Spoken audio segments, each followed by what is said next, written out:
I wasn't. Hi, this is Sheila with Conscious Conversation Central, and today is, what is today? Tuesday, August the 7th. Oh, yeah, Uranus went retrograde today. 2018, sorry. That's the only reason I know what date it is. I just saw that article. And I'm with Lisa Flamino Rush and BZ Rieger, and we're going to talk about tuning our resonance, our frequency meters, our resonance meters. Because that's really, I've had a lot of experience with tuning mine recently, and what it can feel like and look like, and what the experience feels like it can be. But I'm also really clear that there's a lot of folks out there that are experiencing something different. And rather than come to the knowing within themselves that they are in control of the little tuning dial, because that's what that really is. Yeah. Whether it's a resonance meter, a frequency meter, whatever. Yeah. Yes, discernment, all of that is that knob that you use to turn those, tune it in, is all in my control for me, and your control for you, BC, Lisa's control for you, Lisa, and that is the way it is for everybody. But not if we're all, well, they won't let me do this, and I can't do that because they said, and I'm waiting for somebody to come and tune my channel because my remote's broken. Well, they have been. That's just the thing. It's and that's a whole other conversation that we just talked about. But that's for eons, they've been tuning that. They've had the dial. They've showed you where the dial is, and there's been a few annoying beings who've said, "Hey, I got my own dial, bud, and I know where it is." But But right now, this is important because there's so much absolute data flowing forth, and sometimes it may seem contradictory. Sometimes, and that's your multi-locational consciousness. That's a good place to practice that. And sometimes it seems surprising data comes from surprising sources, or said by surprising things in a surprising slant, or said from surprising people, and one has to go, well, wait a minute, I thought they were, so all of that is discernment, and one simple way that helps with a little bit of the confusion right off, although it may elicit more confusion just after that, is that this is, with the absolute data flow, everything is being revealed. Everything in every aspect of everything. So structures, systems, beings, the way that, hats that people were wearing, or hats underneath the hats that they were wearing, might be another way to say it. And so discernment and you're your own true north is another way to say it. And the reason that it's happening like this, the reason that you can't go to, well, there's multiple reasons. You can't go to a bulletin board and learn the answers and what to do next, because haven't you done that for eons of years already, and aren't you tired of that by now? I know I am.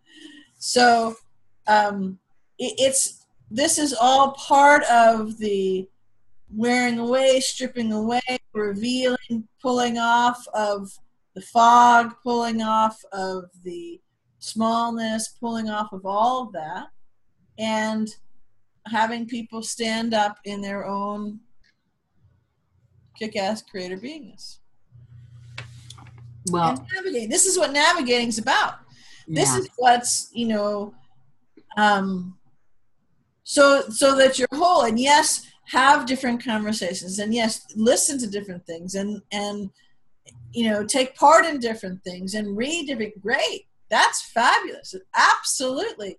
As long as that's not all you're doing and you're not spending any time just with you. However, meditation is great. If you can't do that, or you don't do it that way, and you do it whatever your way is, that's all perfect. But if it's only waiting for the next piece, article, transmission, data drop, whatever it is, then you're just doing what you've just switched who you're allowing to control your dial. Right. Well, there's a lot of quarters that would call that spiritual bypassing, and bypassing what the internal work that everything is actually pointing to. Because I know for myself, the more I get in here and figure out about me and put that, focus and attention in there, I can see the metaphors that are happening out there for all of us, myself included. And this is one more of them for me. Something really came in for me when you were talking about how, I've likened now, not just my,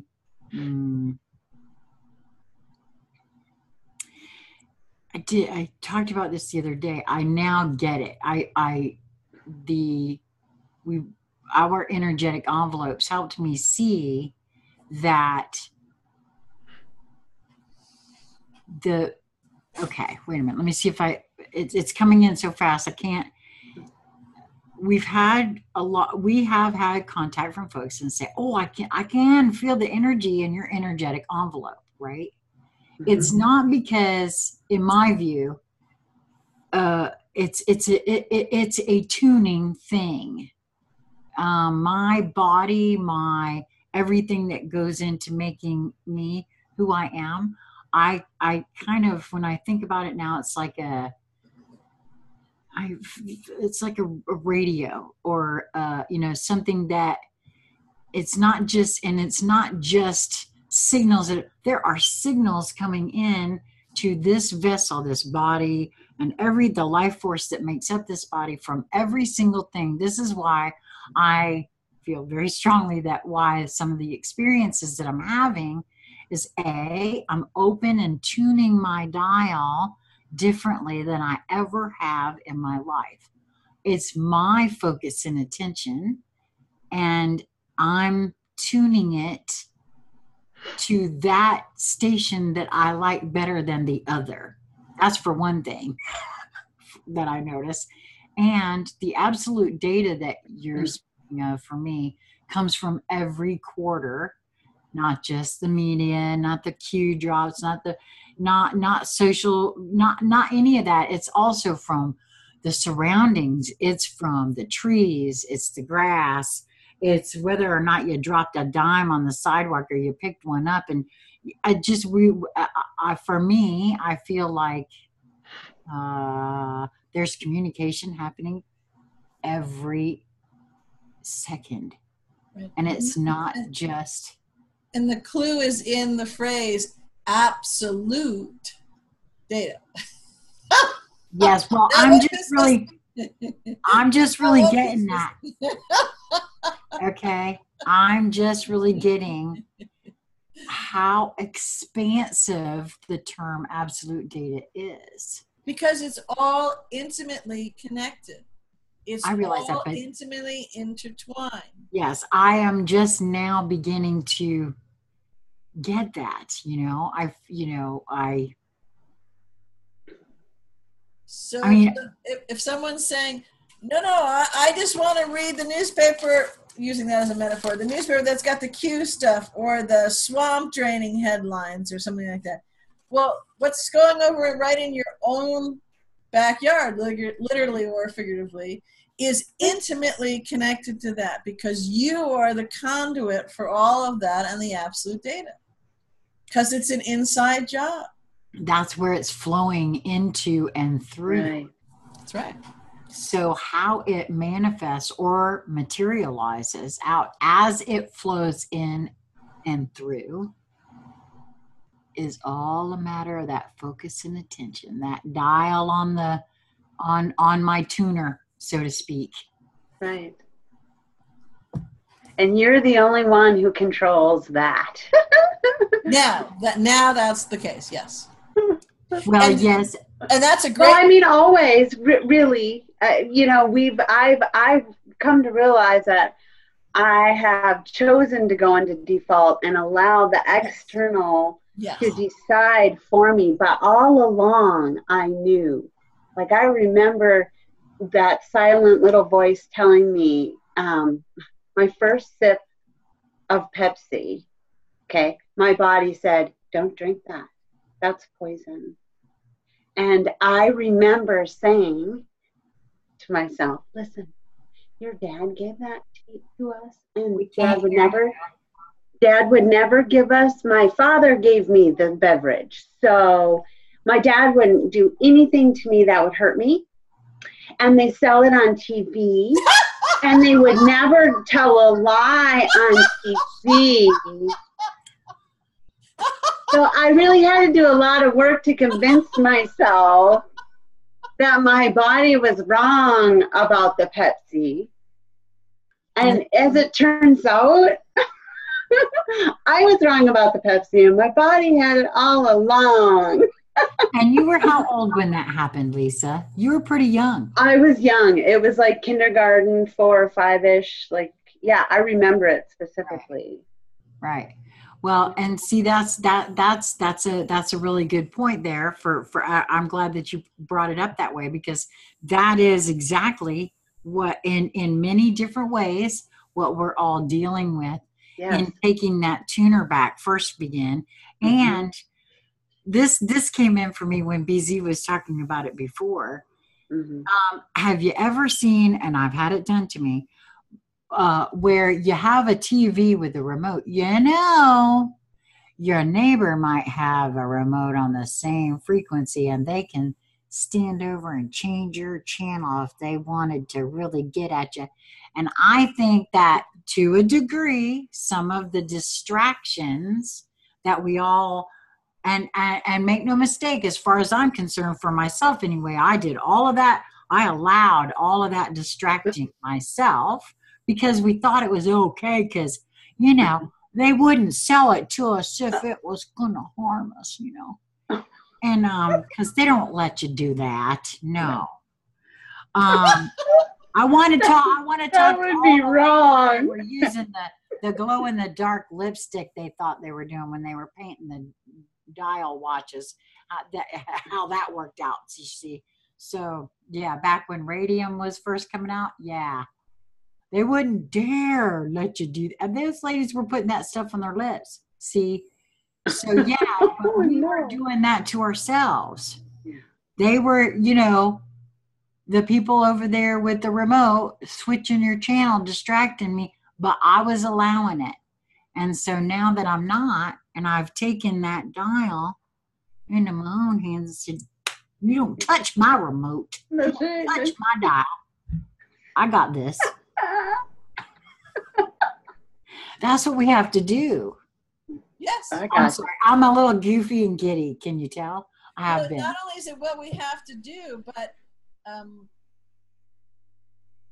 what I'm playing with is actually beyond that. So working on the supposition that people already got with because we've been all of a sudden we can't hear you again for some. Yeah, it's kind of low. I was playing with beyond that. So with a flow of stuff coming in, not only tuning your dial, but listening to that conversation that's going on, and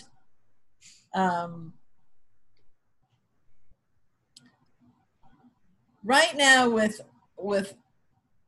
all the tube of toothpaste moments, all the stuff that's coming everywhere, all of the coordinated efforts for distractions, because there's I could list 7 or 8 right off the top of my head without even thinking about it that are out there, and that's what they are.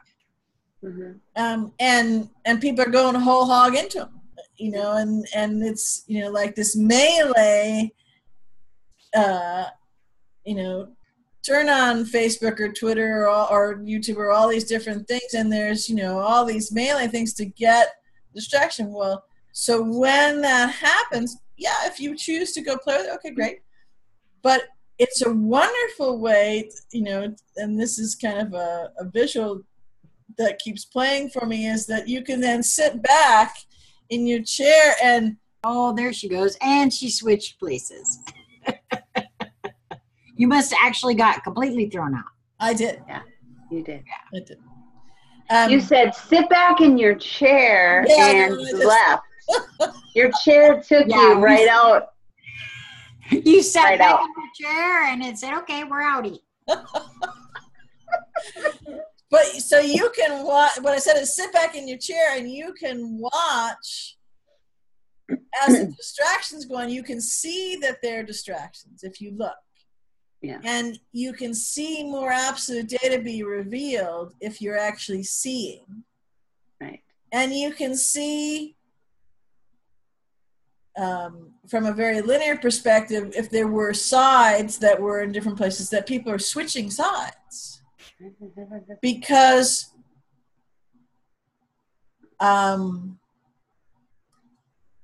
think of a big fire hose, and as all the absolute data comes out, and all of the tube of toothpaste ones. So you're aiming the fire hose at everything out there, and it's washing away the facades.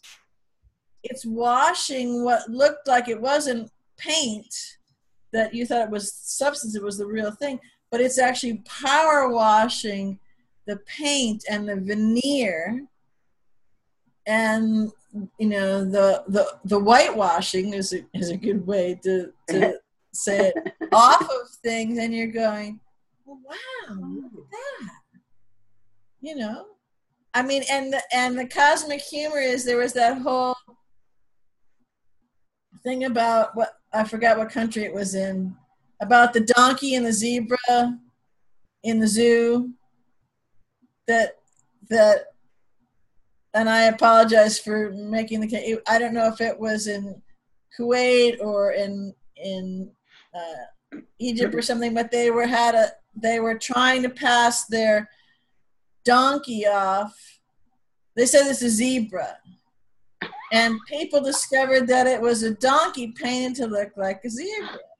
Oh my! And you know, I just kind of glanced at it and I didn't pay much attention, but until right this moment when I'm talking about the power washing and things, and I thought, well, there's a bit of cosmic humor right there.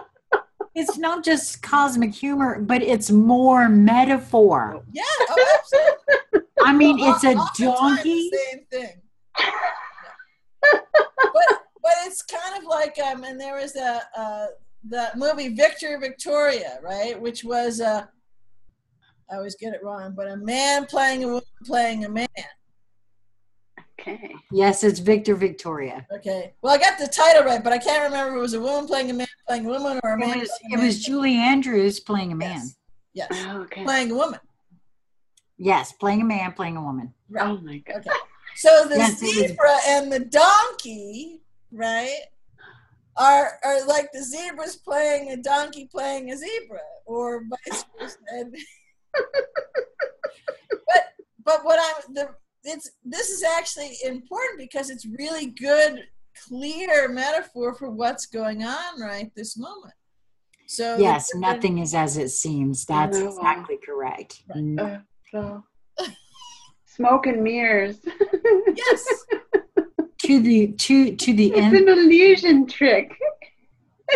Yes, there's lots of that going on right now, but you know, that's it's in one sense helping a lot of the toothpaste squirting.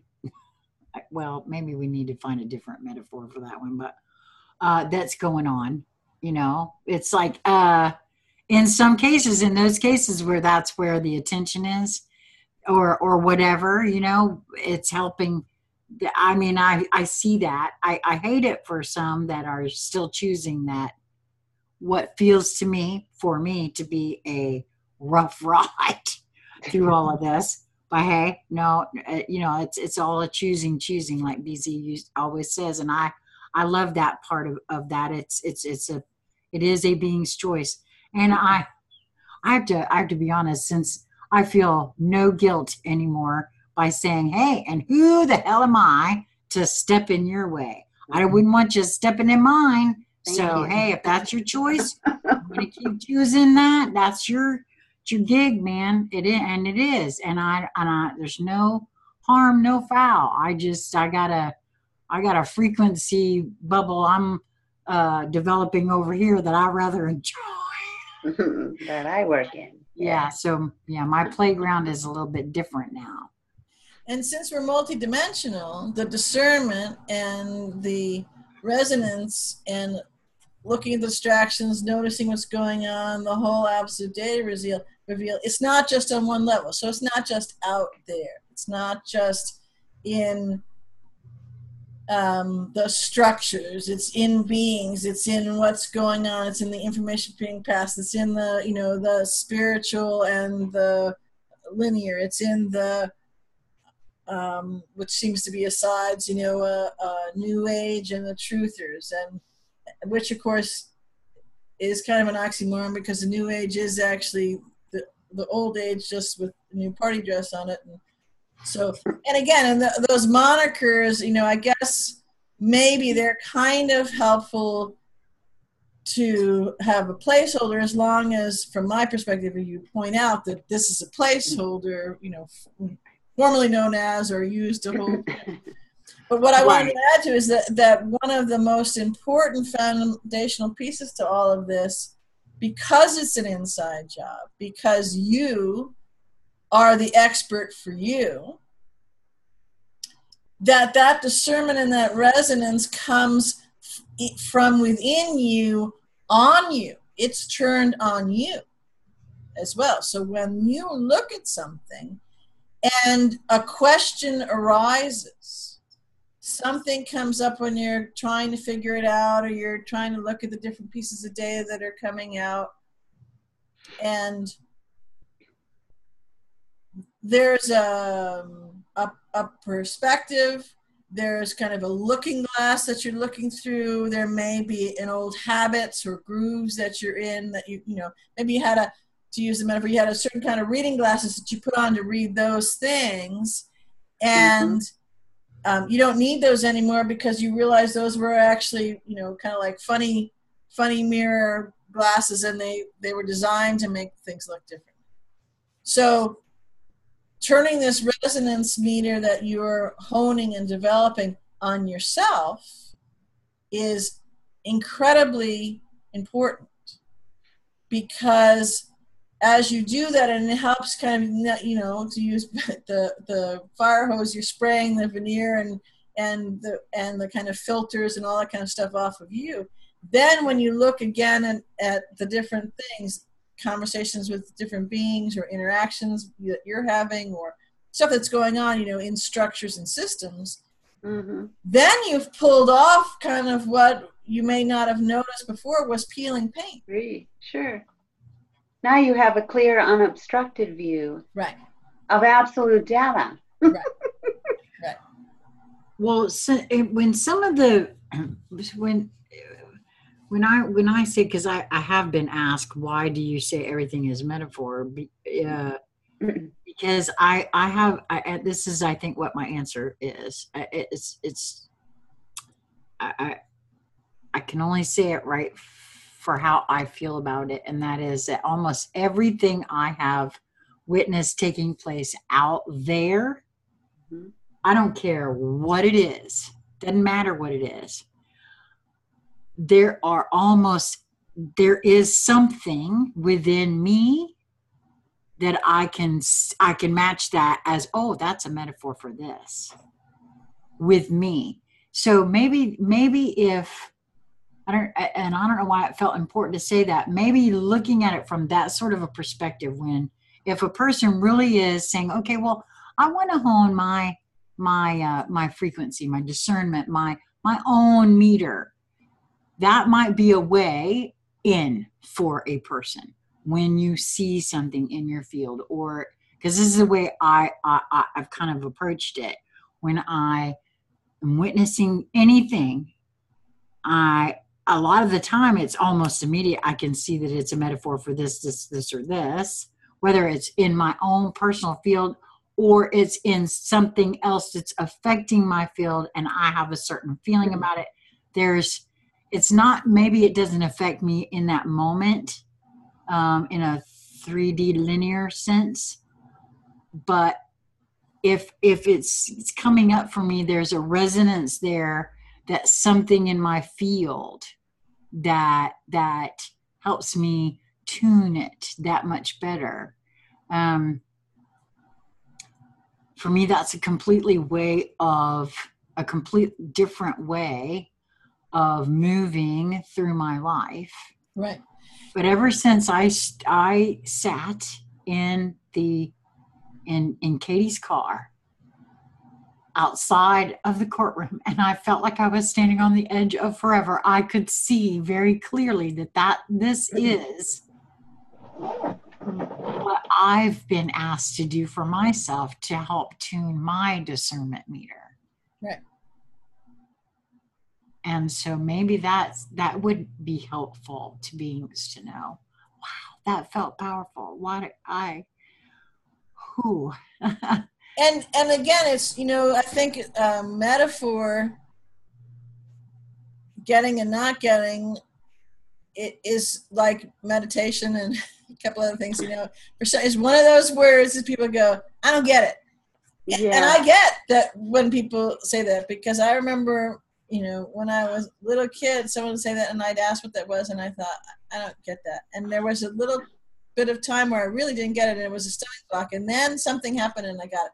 And the reason I bring that up is there are other ways that are actually, you're doing the exact same thing that Sheila's talking about, that open the door and that you can see it, but it lets you walk around, go through, go under, however you want to hold it, whatever.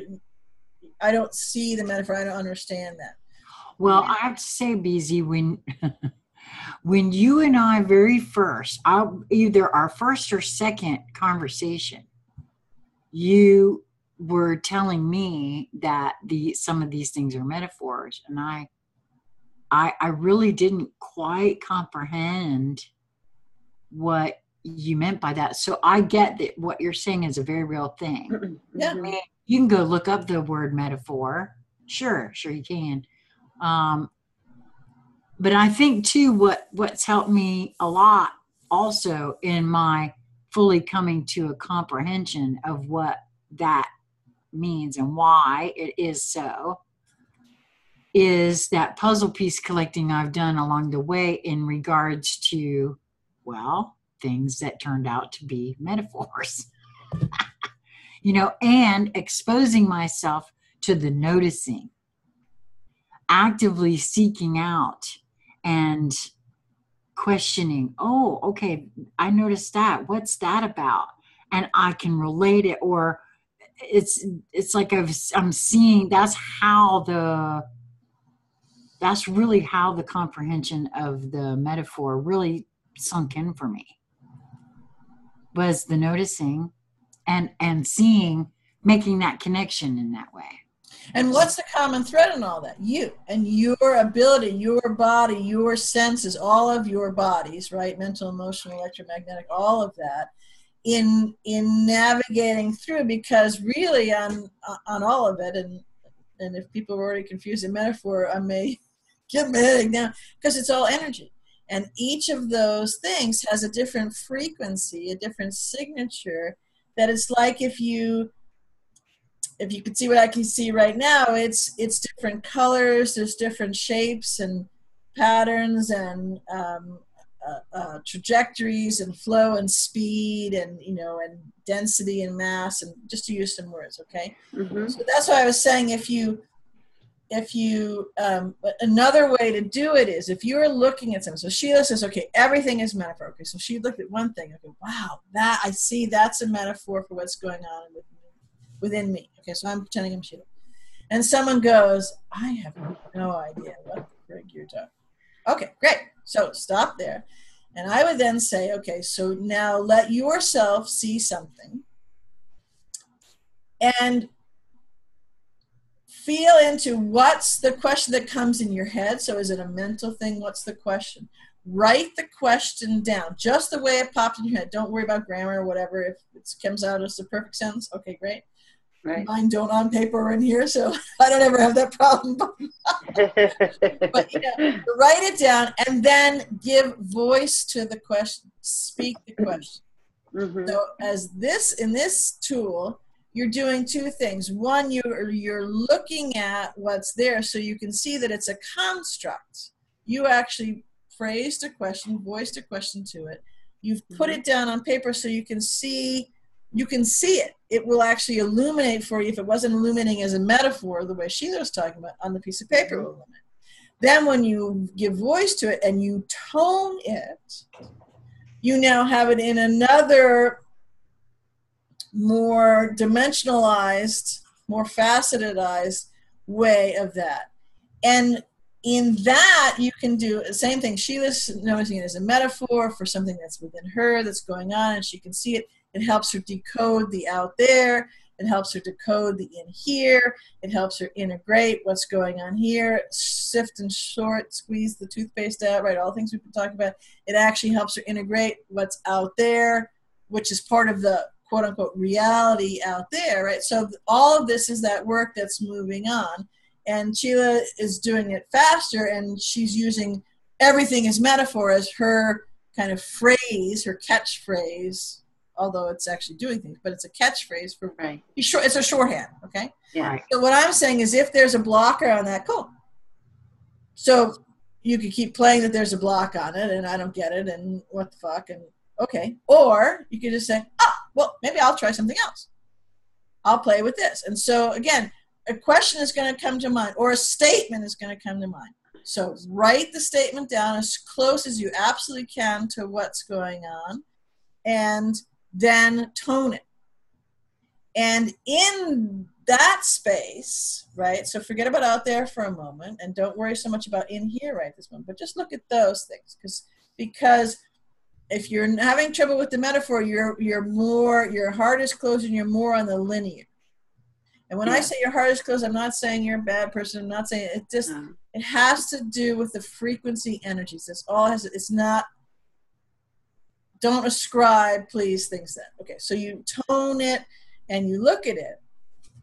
And you can notice then that you've given a characterization to something. In other words, you've put a slant or a spin or a, kind of like you've emphasized one part of the phrase or a particular perspective that you have or something, whatever it is. And that's beautiful.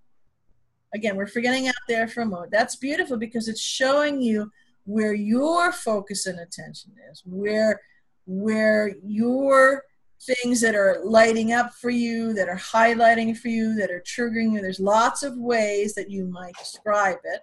There's lots of ways that you'll feel it, experience it, know it within you.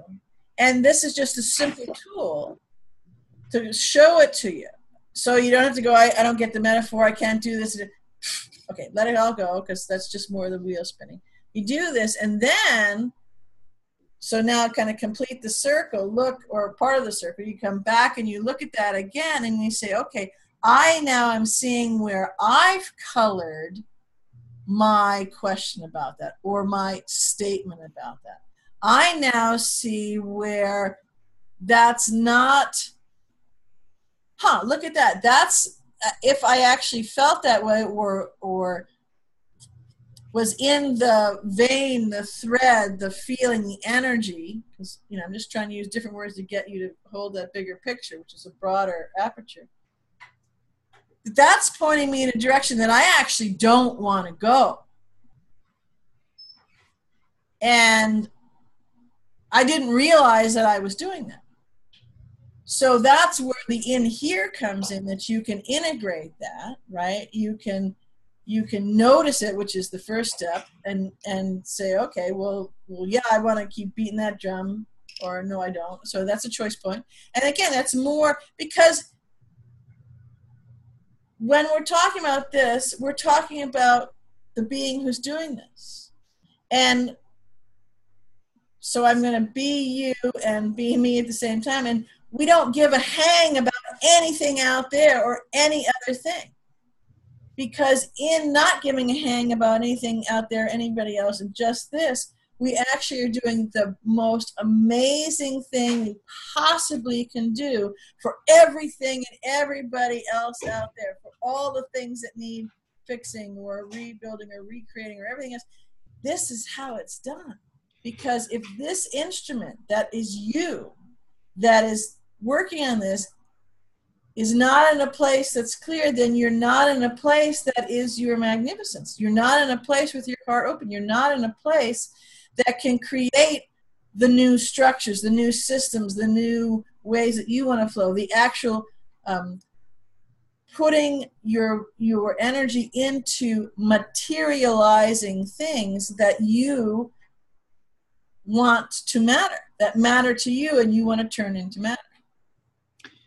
Exactly. The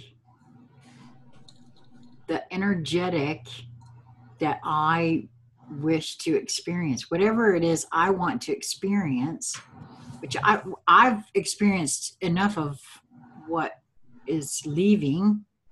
So I mean, Einstein said you can't solve that problem with the same consciousness, really. I mean, I'm paraphrasing here, but you can't. You have to change the consciousness. There's a lot of folks, well, everybody knows something's out of whack, right? Even the most, what we would term, which I have a different opinion about that now, but, you know, folks that we think aren't awake or whatever to what's going on here, that may be in a completely different consciousness level, just because they don't, I tell you, well, that's a whole different conversation I'm hoping we can have really soon. But that has been with these tube of toothpaste moments, what I've noticed a lot is that there's a lot of folks that they want all the new earth and they want, you know, these things,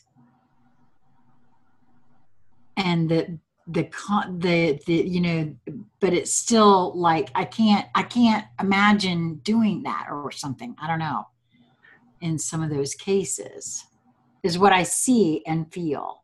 Well, that goes back to, speaks to what BZ was saying earlier about the turning that power washer here first. Because if you aren't clear in here, that, well, forget about it. It won't work. And that's really where it starts.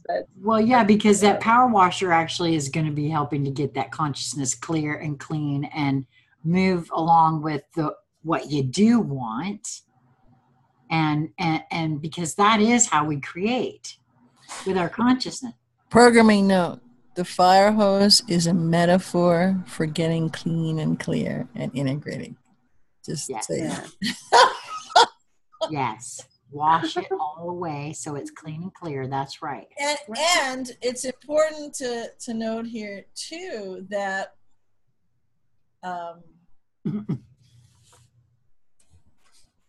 we have, even if some don't get it yet, we've left the linear, we've left the 3D. There are a number of beings, many beings, well, you're just getting lower and lower and lower. There are many beings who are residing in fourth dimensional frequency energies, because the third is pretty much gone. Okay. And if you're feeling swirling, if you're feeling I don't get it, if you're feeling rage, if you're feeling, you know, all those things that aren't love, and you're having a rough time, or you're seeing nothing but rough times, or however you want to phrase it, but that's in that kind of neighborhood, then that's a good indication that the head's leading the show, the heart is closed, and you're in that energy, the fourth dimension frequency.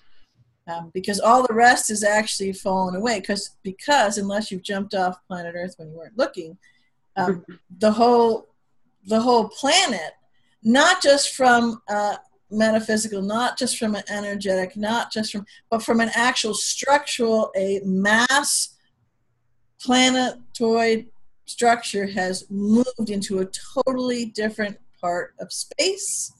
And Right. that different part of space has different makeup to it and photonic resonance fields, all that kind of stuff.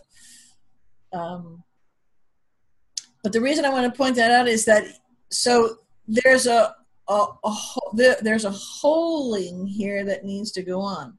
So if you jump strictly to the metaphor and strictly to the fluffy bunnies and rainbows and forget about all that other stuff down there, that's the same energetic. That's the same. It gets you to the same place, or another way to say it is it's you're pulling the lever for the rough ride. The same way someone who's saying, oh, it's crumbling, we're only focusing on this and tight constriction, because there's not a holding going on. It has to be integrated, all of these energies, because we created it all. So again, this goes back around to the beginning, where you are the creator of all this. We created it all, and we're having all of ourselves implode into us, and our soul, which has always been here, because we wouldn't have been animated if it wasn't, but it's now coming in so that it is the commander of this vessel.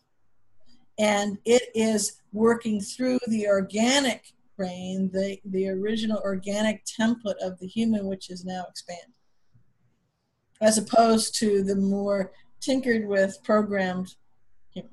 So I don't want to get, kind of touching on too many things at once. Yeah, because that's a different conversation altogether, too. Yeah, I think there's probably 6 conversations in there. But so right now, there's tons of information, tons of data coming fast. Mm-hmm. And it's hard to keep up with it. It's hard to discern through it. It's hard to navigate through it. And what I'm saying is that you have the most incredible, powerful, strong, fabulous, if you're into, alphabet soup, magna cum laude and the whole 9 yards. I mean, study at the best universities and the best, doctorates and all that kind of stuff. It's you. You're the one who has all of that. And not only that, but it's been a tailored, high level education of the most, in a good way, the elite, all of the possible resources you could need to, that's how you came to this planet at this moment. That's why you're here. You've got all that. And so let's celebrate that. By acknowledging that and actually going, oh, okay, well, okay. Then it just hearing that, even if you don't get it, don't understand it, you're going, it's kind of like with I don't get the metaphors. But try it on for a moment, play with it for a moment, and it will actually illuminate things for you a little differently. The other thing I wanted to say to that too is that when you hear absolute data, which is what's coming in, the deluge, the flood of information. There's lots of different phrases that people use for it. Yeah, there's a lot right now being said out there too about the veils coming down. And I used to, of course, think that was out there somewhere, but I'm now really comprehending, for me, it's the veils within that are actually coming down. Right. They're not the veils outside. They're the veils that are within. Yeah. So however you're holding, so the veils, the deluge, the data, it's a combination of all those things. Some actually are very specific on certain things, and they can also be stretched for the whole thing. Okay. So one thing I think is really important to note here is that doesn't mean that a memo's getting passed and these are all the things that were good and these are all the things that were bad and these were all the good little children that get presents from Santa Claus, and it's not like that. Data is data. So why have we been talking, and why have you been noticing, if you've been willing to admit it even to yourself, forget about anybody else, that you're having what we're have been explaining and giving examples of multi-locational consciousness. Data is data. It holds no charge to it. Those who encounter the data, those who have a perspective or have not done the cleaning and clearing, hence the metaphor of the fire hose, right, will encounter that data and put their charge, their spin on it.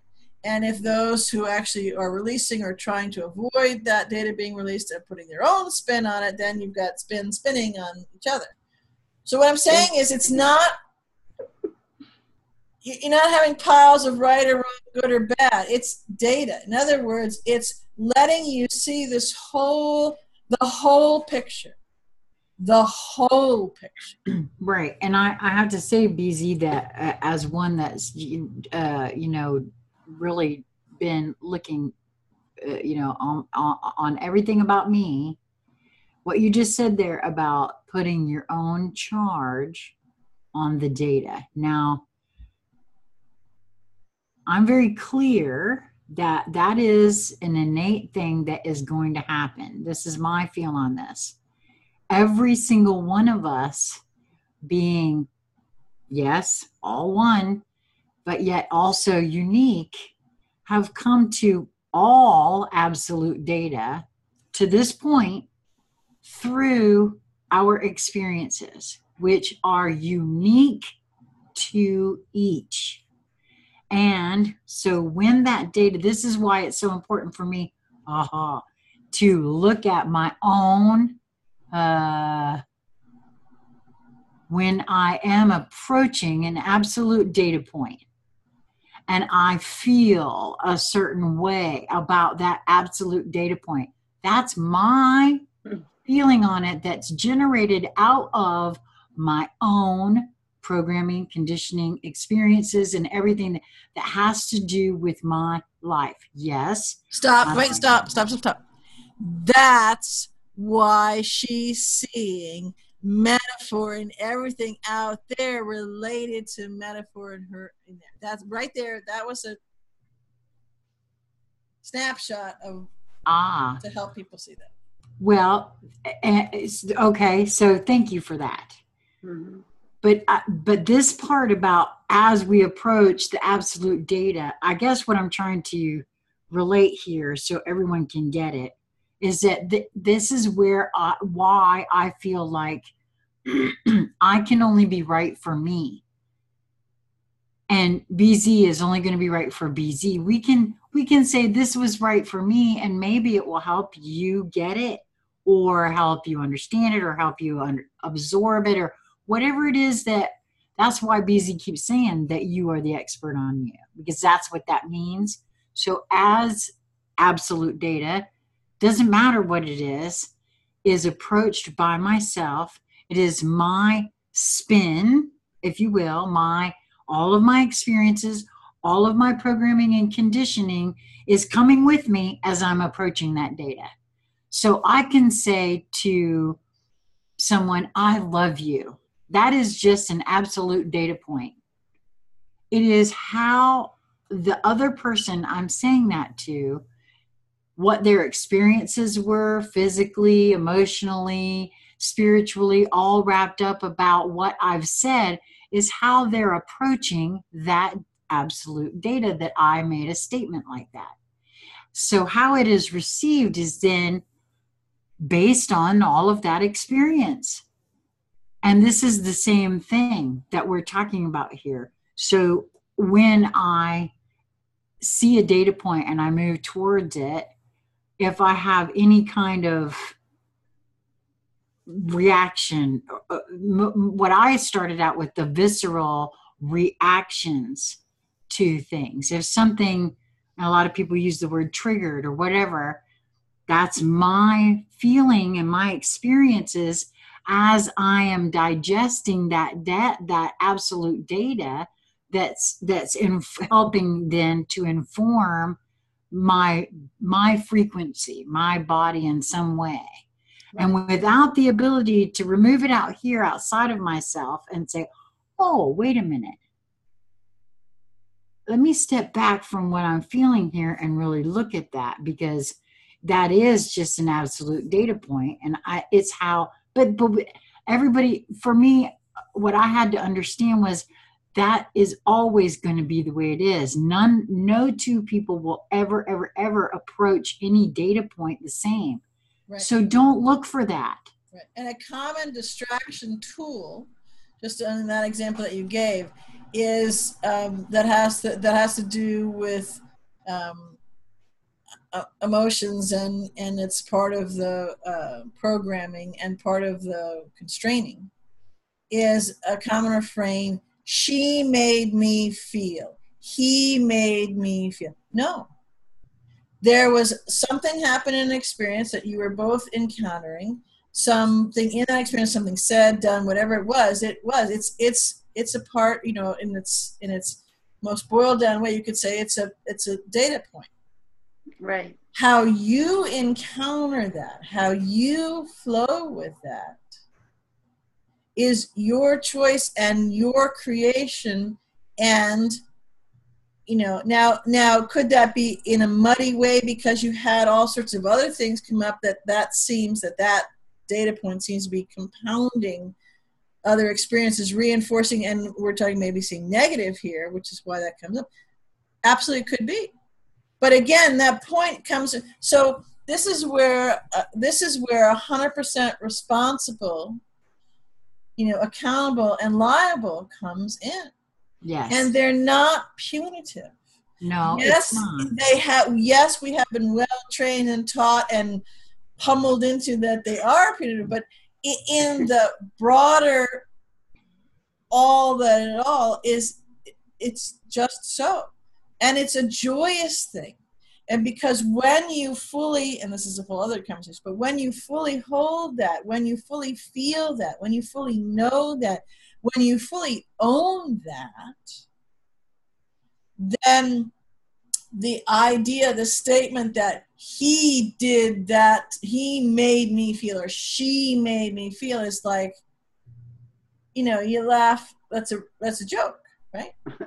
Well, yes, I got to be honest with you. I have used these words. Wow. That's giving me a whole hell of a lot of power. Because last time I checked, you were in charge of your feelings, not me. Right. That's a lot of power to just hand over to somebody else to be in control of your feelings. But we do that, and yes, we've all done it in various ways. Some still do it a lot now. But all of this is not. It's actually directly related to how do you navigate the flow of data? How do you navigate the information, the reveal, the uncovering, the fire hosing of all the thing, and all those veneers, or you got pieces of veneer flitting all over the place. You've got marble veneer, you've got satanic veneer, you've got the goody two shoes, good hat veneer. You get all sorts of veneers. Yeah. And you may find that actually what's interesting, and this is the fun in it, as you play with this, you may see because now you're starting to notice and you're integrating and you're the choice point. You are the director of this. You are standing in your power. You are a kick-ass creator being. And as you watch this, you can rush and go, wow, look at that. I thought I had encountered this, we'll use a being for right now, this particular being as, being focused on, standing for, thinking about, enmeshed in this. And I just watched something happen with some data points, and the fire hose hit that person and the veneer shot off, and wow, they're like the complete opposite now. And I'm, kind of gobsmacked by that. I'm looking, and then I'm thinking about that. I'm integrating. And then I look back, and the fire hose hit from another direction and put off another veneer. And wait a minute, now this person is more, I can see more facets, more data, more information, more experiences, that they're even more like what I originally thought they were like. And that's what's happening. It's happening very fast. It's happening in very strong, very demonstrable ways. It's happening in ways that a lot of people encounter as messy, stressful, chaotic, frustrating, rage-producing, fearful, all those kinds of stuff. But again, if you can step back into your center, step back into your 0 point, step back into, or maybe for the first time, step fully into who you are and notice it, and not feel like you need to charge in and slay whatever that thing that just got revealed or run away from or whatever it is, and just notice it. And that any reaction, reaction, but all the things that you could, use as subsets of that comes forth from you. Again, notice that and go back to the simple tool that I gave you. You after this, playing in this envelope with us, you may see, okay, now you get more of the metaphor, and that's kind of fun. Or, what comes up within you, because you're the one who's putting that on there. Write it down, speak it, give voice to it, and see where in there do you have your own charge points? Do you have your own coloring? Do you have your own places where you're leaning that's actually, you can turn the fire hose onto you. Right. Yeah. No, that's, I really only, I didn't even realize what I was doing when I was doing it. I was just trying to get to the bottom of why I was having the visceral. I started with the visceral reactions when I would have interactions with folks. And for me, it began with a specific individual because I wanted to make that specific relationship, better ostensibly. And, I knew I couldn't fix anybody else. So I was just looking at my own reactions to things. At first, ostensibly in this particular relationship. And then I noticed as I was, and mostly visceral reactions, because in this particular relationship, there were quite a few visceral reactions within me that I wanted to look at. That's how it started. And then I just started noticing, and I didn't realize I was doing the noticing piece until you brought it out, and that actually helped me notice more and expand that aperture and see that I'm just very glad that it was that, at least it was that beginning. So if a person's like, well, how do you do something like that? That's how I started. And I feel like that's a good spot for somebody that really is like, oh yeah, well, I want to do that. Then just start there. That's what I did. Recognizing when oh wow, that's a rather visceral reaction, or immediate reactions too. If someone says something and I had an immediate, either tensing or whatever in my body, or immediately I went into, well, what the hell, or something like that, I always take a minute. I that was the other thing. I knew then I was taking a beat and not answering right away. That's another program and conditioning that I've noticed in myself, that need to answer someone. Fire something off right away. Fire it off. And there's a metaphor. And it's expected. Yeah. But when in a conversation, when having a conversation, especially if it's been an intense, energetic conversation and there's a back and forth, when there's a visceral feeling, the other being that you might be having the conversation is waiting for that answer, because they just know you got one, because it's produced a visceral reaction within. So now, because that all does take place even when folks don't realize it. So, saying, I got to let that sit for a minute. I need to sit and feel into that for a minute. There is absolutely nothing wrong with that. And I know it throws beings for a loop because I did that. And, it was like, whoa. And I'm like, well, I can't, I need to sit with that for a minute or two. at the very least, I'll get back to you, kind of thing. And so, yeah, it might feel a little awkward at first, and it did for me, but, well, the other being wasn't any too happy because it automatically diffused the situation as well, because I had a visceral reaction. And in the past, when, you're in a conversation and something's said and you have a visceral reaction, that just starts to escalate. Yeah. And so when I recognized that within myself, and I said, instead of I felt it, but I didn't express it. And I said, wow, I need to sit with that for a minute. It threw the other person completely off first begin, because that what was normally going to be an escalation, Right. totally diffused. It gave me the space to feel into that really. And if it didn't happen in the same conversation that we got back to, hey, I just really need to sit with this a little bit and feel into it, because at that point, usually I would say, I suspect that I'm having a reaction that is not about you, or something that there's something in here for me that I need to really look at. And when I first started doing that, it was very, very different for all the beings in, one's life. Again, so that's not a programmed response, you see. So it's a little different to navigate. But for me, that helped more than anything else. And that's a really good, that's an example of an interpersonal thing. And there's a lot of that coming up, because there's data being, it's absolute data, which means it means everything, everywhere, every level, every layer, every being, every structure, every system, everything. So if you got an every and an everything in there, you've covered it all. Right.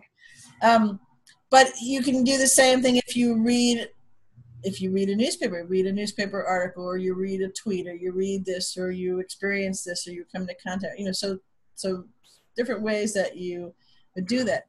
Right. That's just the way it presented for me in my own personal life, that I can look back and see that was when I consciously began that. But even then, I didn't apply it to what you're talking about, BZ. So I'm glad you went that extra step. Yeah, I'm trying to bring it forward. Rather than saying, Sheila just gave a great metaphor for,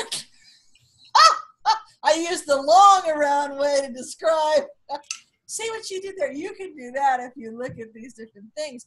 And again, have the same, so let me feel into that as a great way, because then you're not thinking, which means if you're feeling, your heart has to open, which means that your brain has to pause and get out of the way, get out of the lead, get out of the driver's seat, sit in the back seat. Okay, go wait at the bus stop back there would be good too. That kind of stuff. And it lets all of you encounter it, all of you discern it, all of you sort and sift in where you're resonating with. Okay, so now I'm going to answer, and this might be a really good place to end this energetic input. I'm going to answer a whole lot of people who've had the question, well, what the hell does this have anything to do with, getting on, building the new thing, fixing all the stuff that we can now see is broken, solving all these problems, everything. Yep. It has everything to do with it, because you can't get to the creation of new things, the actual materializing, where you pull it out of here, out in the thing. That's how everything, whether you understand it or not, know it or not, or have experienced it yourself in a way that you're cognizant of and not yet, all the stuff out there, that's how it got to be there. That's how, an iPhone was created, or this or that was created. And no, it actually wasn't at the Apple lab. It was from another technology, but that's another conversation. Anyways, but the point is, that's how we bring things into matter, into materialized, reality form that we can touch, experience, taste, ride on, ride in, feel, listen to, however you want to hold it. And it happens faster, swifter, cleaner, more joyously if we, by our own choosing, because we're the only one who can choose it, actively participate in, actively engage, actively from a conscious, open-hearted place, choose and navigate through it. Even if we have no idea how to do that, we simply in choosing, simply in going, okay, maybe I'll try something different, because what I've been doing before, I got clusterfuck after clusterfuck there, so I'm game. I'll try something. I have no idea what to do. But even in that moment, right, you're choosing. Yeah. And you're actually making an incredibly powerful choice, because you're letting all of you that you hadn't heretofore trusted, understood was there, all the tools that are available to you right there can come right flooding in. And it's important, because that's how we get the smoothest, most effective, most efficient, most amazing ride and movement through this, and actually pop, these new structural, physical pieces and manifestations into being. It's the only way we can do it. Yeah. It's not a government taking care of you. It's not that's all been an illusion. And how well has that worked for you so far? And it's been awful. And whether maybe you love government, maybe you love the systems and the regulations and the swamps and all that. Maybe you love all the things that you thought were true and real and great. Okay, that's great. That was an experience, and that's your choice, but all of that is going away, because it does not, at the very simplest level, it's not the same frequency match to where everything has already moved. It's not going to move. It's already not a match. It already doesn't fit. So do that, and you can hold that one other way to translate that if you don't quite get clear on the energy and stuff. It's made of a completely different alloy of metal that in the energy frequencies now simply dematerializes. It simply cannot, like if you don't have air to breathe right now in your physical body the way you would hold it and you've been taught, you can't breathe. If there isn't oxygen, you can't breathe. Whoops. Right? Right. So if you hold that, it's the same way the structure, the components, the makeup of these different structures and systems and all those kinds of things, again, using as a metaphor, the alloy that they're made of, the components that they're made of, will not hold solidification, will not hold form, will not hold mass, will not hold structure. They are dematerializing right in front of our eyes.